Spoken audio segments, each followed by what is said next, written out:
High, welcome to new my blog.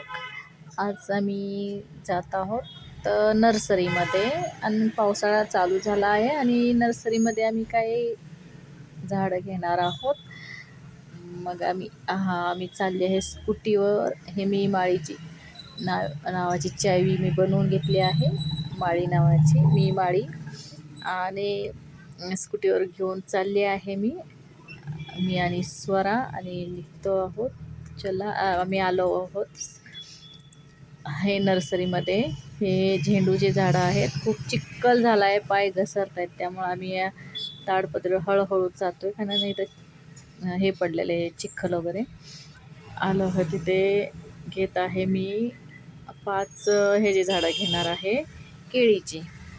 हे थोडेसे मोठे घेतले आहेत, कारण गेल्या वर्षी मी 4-5 झाडं घेतले होते, पण छोटे रोप असल्यामुळे ते आले नाहीत, सुकून गेले.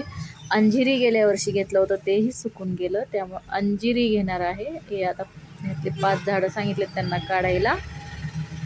आणि पुढे मी आवळाही घेतला होता 1-2 वर्षापूर्वी, तेही जळून गेला, कारण शेतामध्ये लावल्यामुळे पाणी घालणं झालं नाही. हे खूपच सुंदर झाड मला दिसलं आहे. हे कृष्ण कमळ आहे.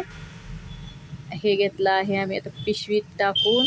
आवळा, अंजीर, केळी आणि ढब्बू मिरची, ते सिमला मिरची म्हणतात, ते घेऊन आलो आहोत आम्ही आता खरी. आता हे हे तर सिमला मिरची मी घरातच लावणार आहे. हे जे 10 झाडं आणले, 10 रोपं, आणि हे बहुतेक मी